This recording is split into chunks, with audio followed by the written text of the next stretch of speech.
आप एक cross road पर खड़े हैं। ना ट्रैफिक सिग्नल का कोई रूल, ना कोई मैप, बस आप और आपका दिमाग। लेफ्ट जाना है या राइट? लेफ्ट लेते हैं, पर क्या वहाँ रास्ता बंद तो नहीं? राइट बेटर ऑप्शन है शायद, पर वहाँ से ऑटो मिलता है कि नहीं?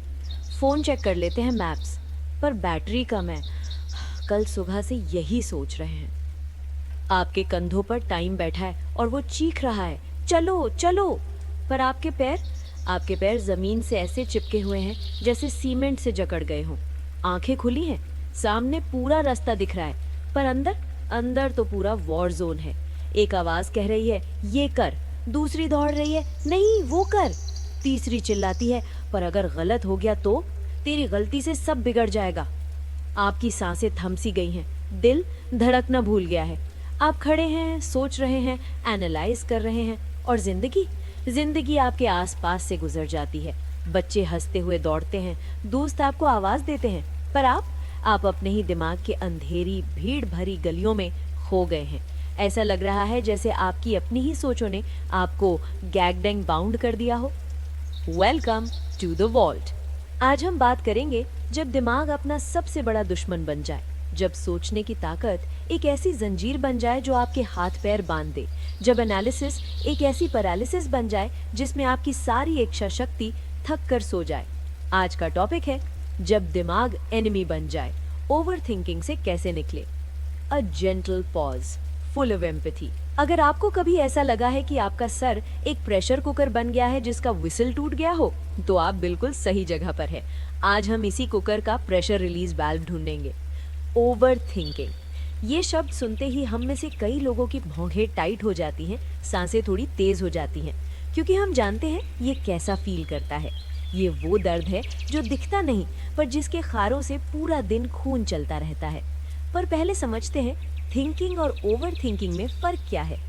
थिंकिंग प्रॉब्लम सॉल्विंग है, ओवर थिंकिंग प्रॉब्लम क्रिएटिंग है। थिंकिंग आपको एक डेस्टिनेशन तक ले जाती है, ओवर थिंकिंग सर्कल्स में घुमाती है, जैसे एक बंदर चक्की का घोड़ा। थिंकिंग आपको थकाती नहीं, सेटिस्फाई करती है। ओवर थिंकिंग आपकी सारी एनर्जी, आपकी नींद, आपकी शांति छीन लेती है, जैसे कोई इमोशनल वैम्पायर हो। आज हम इसी मेंटल प्रिजन से निकलने के रास्ते ढूंढेंगे, क्योंकि ये कोई ऐसी बीमारी नहीं है जो आपको मिली है। ये एक ऐसी आदत है जो आपने भय, इनसिक्योरिटी और अच्छे होने के चक्कर में सीखी है, और जो सीखी है वो छोड़ी जा सकती है। आप फिर से आजाद हो सकते हैं। स्टोरी 1। नेहा। 27 साल की नेहा एक मार्केटिंग प्रोफेशनल है। उनकी कहानी शुरू होती है एक सिंपल ब्लू टिक से। बॉयफ्रेंड का मैसेज आता है, हे बिजी। नेहा इस मैसेज को पढ़ती है, फिर दूसरी बार पढ़ती है, फिर 3-4 बार।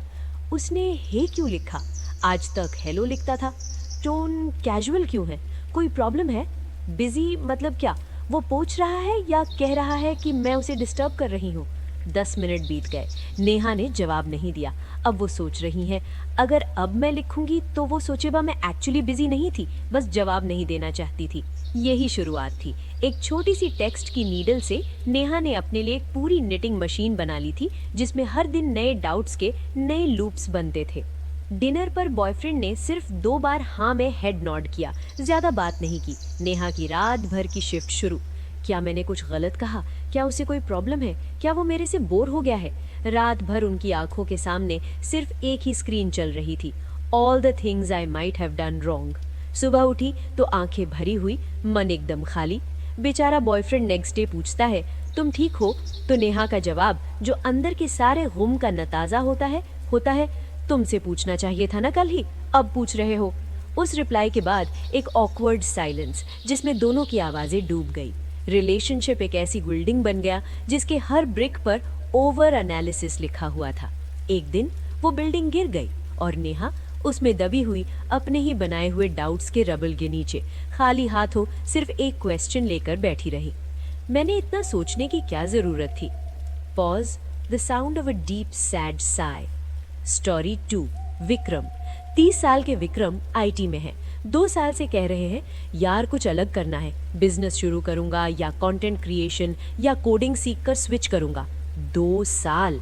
उनके पास प्रोज एंड कॉन्स के 52 डिजिटल रजिस्टर्स बन चुके हैं। हर नया आइडिया आता है, उस पर रिसर्च शुरू, कोर्स देखते हैं, यूट्यूब वीडियोस देखते हैं, फिर डाउट्स आते हैं, मार्केट अच्छा है, इन्वेस्टमेंट ज़्यादा है, रिस्क है, अभी वाली जॉब में तो स्टेबिलिटी है, फिर वापस प्रोज एंड कॉन्स। उनका माइंड एक ऐसा हैमस्टर व्हील बन गया है जो भागता तो बहुत है पर कहीं पहुंचता नहीं।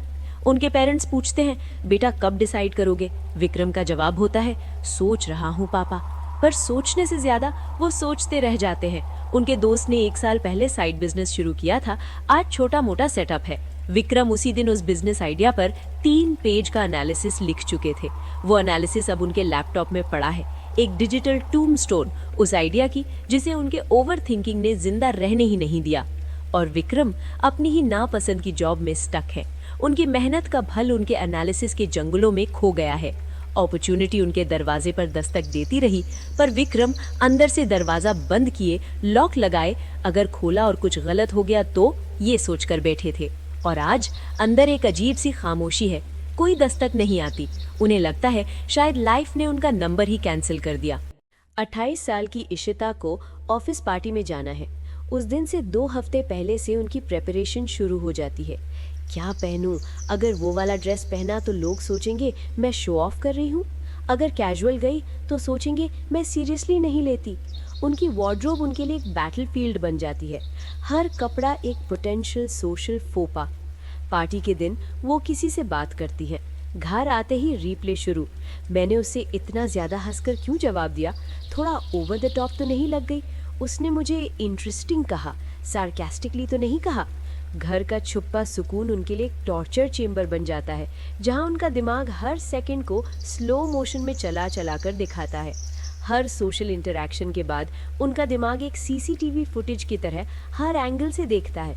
लोग मुझसे क्यों कम बात करते हैं? क्या मैं बोरिंग हूँ? मैंने कुछ गलत बोल दिया क्या? ये कांस्टेंट एनालिसिस उन्हें एक ऐसी जेल में बंद कर देता है जिसका जेलर वो खुद है। वो अकेलापन फील करती हैं, पर गैदरिंग से भागती हैं, क्योंकि उससे जाकर जो मेंटल हैंगओवर मिलेगा उससे सहना मुश्किल है। किसी ने उन्हें कभी फिजिकल हाथ नहीं लगाया, पर उनके थॉट्स ने उन्हें इमोशनली इतना पीटा है कि उनकी हौसला ही टूट गया है। उनकी दुनिया उनके दिमाग की 4 दीवारी तक सीमित होकर रह गई है। Psychology deep dive. तो क्यों होता है ये सब? क्यों हमारा ओन दिमाग हमारा सबसे बड़ा बुली बन जाता है? क्यों हम अपने ही बनाए हुए मॉन्स्टर से खुद ही डरते हैं? पहली चीज, over thinking equals rumination plus worry future. Rumination है उसने क्यों कहा, ये एक ऐसा वुंड है जिसको हम हील होने नहीं देते, हर रोज उसका स्कैब खोल देते हैं। वरी है अगर ऐसा हो गया तो, ये एक ऐसी इमेजिनरी हॉरर मूवी है जिसके स्क्रिप्ट राइटर, डायरेक्टर और ऑडियंस हम खुद हैं। दोनों मिलकर आपको प्रेजेंट मोमेंट से जहां एक्चुअली लाइफ हो रही है उड़ा देते हैं। दूसरा, कंट्रोल इल्यूजन। हम सोचते हैं कि ज़्यादा सोचकर, ज़्यादा एनालाइज कर कर हम फ्यूचर को कंट्रोल कर लेंगे। गलत। हम सिर्फ अपने प्रेजेंट की पीस को, अपने आज के सुकून को सैक्रिफाइस कर देते हैं एक ऐसे फ्यूचर के लिए जिसका कोई गारंटी नहीं है।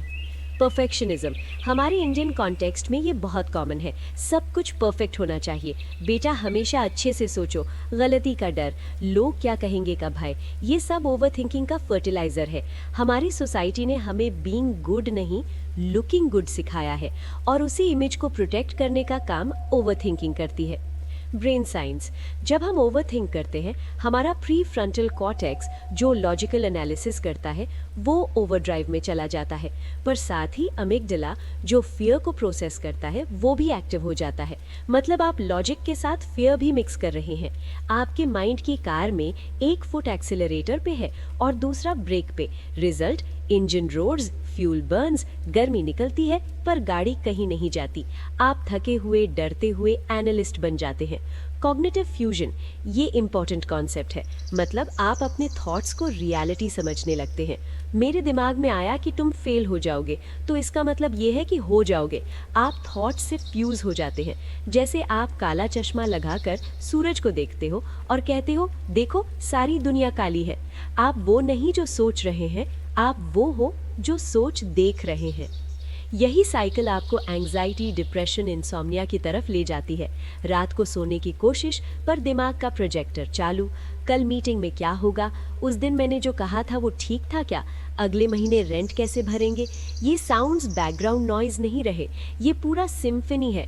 सोचते सोचते आपकी बॉडी टेंशन फील करती है। ये मेंटल फटीग फिजिकल एग्जॉशन में बदल जाती है। आप फिजिकली प्रेजेंट हो पर इमोशनली आप एक खाली शेल हो। तो अब आते हैं सॉल्यूशन पर। हमें अपने दिमाग को फ्रेंड बनाना है, उस जेलर को फ्रेंड बनाना है जो खुद भी दुखी है। यहाँ 4 फेजेस हैं: पहचान, break, redirect, rebuild. Phase 1 recognition, पहचान। आपका ओवरथिंकिंग कहाँ से शुरू होता है? क्या ट्रिगर है? मेरी व्हाट इफ मशीन कब चलती है? नोटिस करें। आज मैं 3 बार उसी बात को वापस सोचा। बस नोटिस करना ही फर्स्ट विन है। जैसे आप किसी बच्चे को उसकी गलती दिखा रहे हो, ऐसे ही अपने माइंड को दिखाइए, देखो तू फिर वही कर रहा है। The 2 minute rule. कोई भी ऐसा डिसीजन जिसको एग्जीक्यूट करने में 2 मिनट से कम लगते हैं, उस पर सोचिए मत, कर दीजिए। रिप्लाई देना है, कर दीजिए। कपड़े चेंज करने हैं, कर दीजिए। ये आपके ओवरथिंकिंग मसल के लिए वार्म अप स्ट्रेच है। इससे आपको एक्शन की छोटी छोटी विक्ट्रीज मिलनी शुरू हो जाएंगे। Thought awareness. नेक्स्ट टाइम जब आप स्पाइरल में फंसने लगे, अपने आप से कहिए, देखो मेरा दिमाग फिर से ओवरथिंक करने लगा है, सलाम जी। बस इससे आप थॉट से थोड़ा डिस्टेंस बना लेते हैं। जैसे आप ट्रेन में बैठे हैं और सोच ट्रेन के बाहर प्लेटफॉर्म पर खड़े होकर उसे जाते हुए देख रहे हैं। आप सोच नहीं, आप देखने वाले हो। Phase 2 interruption, break, the stop technique. ये इमरजेंसी ब्रेक है। S stands for stop। जो कर रहे हो मेंटली रुक जाइए, जैसे कोई शाउट मारे, रुको। T stands for take a लंबी गहरी सांस और उस सांस को महसूस करें जैसे आप किसी की याद में खो जाते हैं। O stands for observe. मेरे दिमाग में क्या चल रहा है? कौन सी आवाजें हैं? मैं कहाँ फिजिकली हूँ? मेरे हाथ पैर कहाँ हैं? बिना जज किए बस देखिए। P stands for proceed with intention. अब सोचिए, अब मैं क्या चूज करना चाहता हूँ? क्या एक्शन इस सिचुएशन को बेटर बना सकता है? अब आप रिएक्टिव नहीं, रिस्पॉन्सिव हो गए हैं। Physical pattern interrupt. दिमाग का लूप फिजिकल मूवमेंट से टूटता है। अचानक 10 बार जंप करे, भागना शुरू करे, झटके से डांस मूव मार ले, चाहे आप अकेला ही क्यों ना हो। हंसिए, चाहे फोर्स्ड हो। लोकेशन चेंज करे, बाथरूम में पानी से फेस ठंडा करे। आपको लूप को फिजिकली ब्रेक करना है, जैसे आप किसी रिकॉर्ड प्लेयर के नीडल को उठाकर अलग जगह रख देते हैं। The 5-5-5 rule. किसी भी बात को लेकर अगर आप ओवरथिंक कर रहे हैं, अपने से पूछिए, क्या ये 5 दिन बाद मैटर करेगा? शायद हाँ। क्या ये 5 महीने बाद मैटर करेगा? शायद नहीं। क्या ये 5 साल बाद मैटर करेगा? जरा भी नहीं। इससे आपको पर्सपेक्टिव मिलेगा। आप अपनी जिंदगी की एलिवेटर में से 50वें फ्लोर से नीचे उतरकर ग्राउंड फ्लोर पर आ जाते हैं। सब छोटी लगने लगती है। Set a thinking timer. Vikram जैसे लोगों के लिए ये गेम चेंजर है। करियर स्विच का डिसीजन, ठीक है, दिमाग को बोलिए, तुझे 20 मिनट देता हूँ, पूरा एनालिसिस कर ले, जितने स्प्रेडशीट्स बनाने हैं बना ले। टाइमर लगा दीजिए। जब टाइमर बज जाए, डिसीजन टाइम है। अब सोचना बंद। आपने दिमाग को उसकी फेयर हियरिंग दे दी। अब जज का फैसला सुनाई देगा। एक्शन। Phase 3 redirection. एक्शन बायस ओवर एनालिसिस। याद रखिए, इम्परफेक्ट एक्शन परफेक्ट इनएक्शन से कभी बेटर है। काम शुरू कर दीजिए, डायरेक्शन उसी में मिल जाएगी, सोचने से नहीं। दरिया किनारे बैठे सोचने से पानी का स्वाद नहीं आता, उसमें कूदिए, गीला तो होंगे ही पर एक्सपीरियंस होगा। Decision making framework. जब भी स्टक हो, ये 4 सवाल पूछिए। वर्स्ट केस क्या हो सकता है? Realistically, not the horror movie version. क्या मैं उसे डील कर सकता हूँ? आंसर इज ऑलमोस्ट ऑलवेज हाँ। थोड़ा दर्द होगा पर मैं जीत जाऊंगा। बेस्ट केस क्या हो सकता है? मोस्ट लाइकली क्या होगा? इसके बाद डिसाइड करो और उस डिसीजन के साथ ऐसे कमिट हो जाओ जैसे आप ट्रेन में चढ़ गए हो। अब पीछे मुड़कर प्लेटफॉर्म की तरफ देखने का कोई फायदा नहीं। Externalise your thoughts. दिमाग की भीड़ को बाहर निकाल दीजिए। डायरी में लिख दीजिए, फोन पे वॉइस नोट बना दीजिए, किसी से बोल दीजिए। जब आप थॉट्स को देखते हैं पेज पर, वो आपके घर के अनवांटेड गेस्ट्स नहीं रहे, वो बस कागज की कश्ती थी जो आपने बनाई थी और अब बहती देख रहे हैं। Mindfulness and presence. 5 4 3 2 1 grounding technique. जब भी पास्ट या फ्यूचर का भूत आए, प्रेजेंट में वापस आइए। 5 चीजें जो आप देख सकते हैं। फानूस, किताब, फोन, दरवाजा, हाथ। 4 चीजें जो आप महसूस कर सकते हैं, कपड़े का नरमपन, हवा का झोंका, कुर्सी की ठंडक, अपने बालों का वेट। 3 चीजें जो आप सुन सकते हैं, पंखा, मेरी आवाज, खांसी। 2 चीजें जो आप सूंघ सकते हैं, कॉफी, हवा। 1 चीज जो आप टेस्ट कर सकते हैं, अपने होंठ, वो चाय की लास्ट सिप जो अभी भी याद है। ये आपको प्रेजेंट मोमेंट में वापस लाता है। ये आपका होम बटन है। Phase 4, rebuilding. Trust your gut again. Overthinking ने आपकी इंट्यूशन की आवाज को, अपने अंदर के बुढ़े की आवाज को दबा दिया है। छोटे छोटे डिसीजंस पर गट फील को फॉलो करना शुरू कीजिए। मुझे ये खाना है, ऑर्डर कर दीजिए। फर्स्ट इंस्टिंक्ट पे जाइए। इंट्यूशन को एक्सरसाइज दीजिए। उसे बोलकर सुला दिया है, अब उठाइए। Embrace uncertainty. ये लाइफ का रूल है। कुछ चीजें आप कंट्रोल नहीं कर सकते, एक्सेप्ट कीजिए। I don't know what will happen and that's okay. Uncertainty के साथ रहना सीखिए। लाइफ तो चलती रहेगी, आप ड्राइवर सीट पर बैठे हैं, लेकिन रोड मैप नहीं है। घबराइए मत, चलाइए, रास्ते खुद बता देंगे। Self compassion. अपने ओवरथिंकिंग माइंड से दोस्ती करिए। इसे बोलिए, सन बडी, थैंक यू। तेरे को पता है तू मेरी प्रोटेक्शन के लिए काम कर रहा है। तू चाहता है कि मैं सेफ रहूं, कोई गलती न करूं, पर अब मैं ठीक हूं। तू आराम कर, मैं संभाल लूंगा। आपका दिमाग आपका दुश्मन नहीं, एक ओवर प्रोटेक्टिव पेरेंट है जिसे थोड़ी ट्रेनिंग की जरूरत है कि कैसे लेट गो करे। Professional help. अगर ये आपकी नींद, रिलेशनशिप्स, खाने पीने, काम सब कुछ अफेक्ट कर रहा है तो प्लीज किसी थेरेपिस्ट की हेल्प लीजिए। सीबीटी ओवरथिंकिंग के लिए बहुत इफेक्टिव है। ये कोई वीकनेस नहीं, स्ट्रेंथ है कि आपने अपने घर की लीकिंग पाइप को फिक्स करने के लिए प्लम्बर को फोन किया। आप मेंटल प्लम्बिंग खुद ठीक नहीं कर सकते।